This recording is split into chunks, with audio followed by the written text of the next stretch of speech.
Hello, I'm Emma Mills-Sheffield from Mindsetup, and this video is covering a recap of a webinar for 2023 business planning for the London Borough of Sutton. What we're going to run through is looking at the key priorities you need for your business plan, how to keep it simple, identifying the top priorities and opportunities for your business, and then preparing for a plan B if needed. So with a business plan, it can be 1 or 2 pages. It doesn't have to be huge. Depending on the size and length of business that you've got, you may decide to keep it on a single page on a notice board, or you might need much more detail if you're looking to go for funding or investment.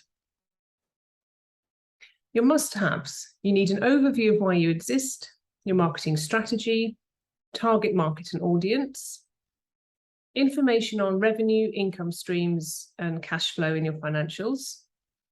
Also, market analysis summary. So who are your competitors and who's your audience? And if you have a team, are there clear roles and responsibilities in your management structure, and so on? And lastly, an overview of the services and products that you offer. Some of the nice to haves that you may choose to include: if you're looking at a more developed plan, you may be applying for grant funding or a loan, is information on your supply chain, other partnerships and collaborators, and much more detail on your marketing plan and market analysis. Funding and investment information will be very detailed at this stage, and you'll also start to look at more financials around forecasting in the future and scenario modelling. So this may cover a rise or a decrease in sales.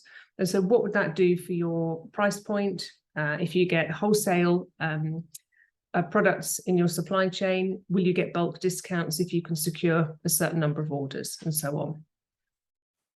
And KPIs, those key performance indicators, those measures that show that your business is successful or it might be struggling, and how you can address that.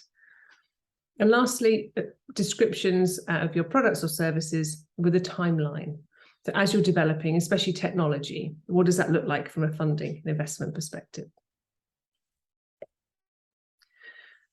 The business plan basics can be created by just doing a few simple activities. Think about your goals, what you want your business to look like in the future, your vision, mission, values, kind of why did you go into business in the first place? Then your audience personas and marketing sit together.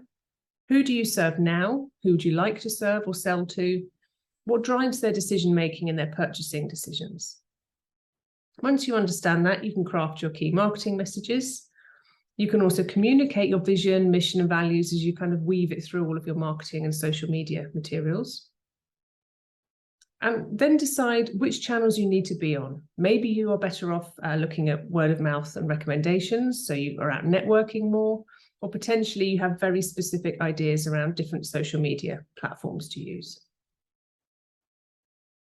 You always need to understand revenue. So how do people spend with you?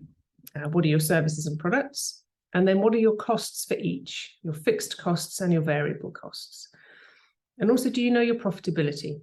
Once you know your fixed and variable costs, you can work out your profitability and do the analysis on where you need to maybe make some cutbacks, or potentially areas that you can invest more because the profit's quite high, so it's something you want to sell a lot more of. And the last 2 exercises are doing the SWOT analysis with your strengths, weaknesses, opportunities, and threats.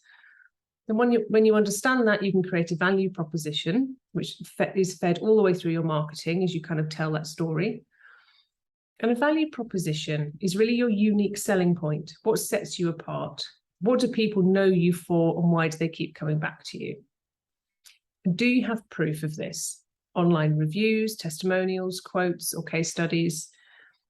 And if you're new in business, potentially you might have offered something at a low cost or for free in return for a review, and you may start to use these to build your loyalty and following. It's very easy as a business owner to come up with too many ideas and want to do all of them straight away. But to just pick out the highest growth and highest potential opportunities, preferably with the lowest risk and cost, means you can make some progress without having to invest a huge amount into your business. So if you write all of your ideas down on sticky notes, you can start to map them against this. So to give you an example, on the top right, taking a 12-month lease on a shop space is very high risk and cost, but it could be very high growth potential for you. However, if you go across to the left, equally high potential and growth, but with much lower risk and cost, is to start by renting a space at a local seasonal market. You have less commitment, but you can test the market and see how people are buying from you, what the price points are, and what the interest is. Then you can start to look at taking on a more permanent space. And the last thing is preparing for plan B. If you have a downturn, or potentially you win a new contract or take a huge order, you're going to need to make sure your business is resilient and robust. So here you can just start to write a few sentences under each heading, where if you're monitoring your cash flow and it looks like it's going to change up or down, what do you need to do? Your business costs, you understand fixed and variable costs. However, if they change, you'll be able to do something along the following lines. ... Fixed costs may be things like rent and internet subscriptions, whereas variable costs could be energy supply, if it's very energy intensive what you do for a business. Generally, they're known as fixed costs. Variable could be travel, if you have to go and travel to visit a customer because you offer one particular service. You find that travel costs change, and also it takes up your time. So that kind of impacts your price point. Once you know those, you can understand your profitability. And if your marketing data isn't telling you what you need it to do, then you might need to look into more analysis. Potentially something's working really, really well, and so you need to know whether to even pull back because you're getting too much interest. Or potentially it's not working where you're spending money on online adverts, so you need to put your efforts into something else. Whether you work on your own or with a team, you need to know that your team is covered for holidays and sickness. Equally, if you work on your own, can somebody help you out? Or can you postpone, rearrange customer appointments without any charge, something like that. And finally, make sure information and IT data is saved securely and it's accessible from different locations. So saved on a cloud rather than just saved on your laptop.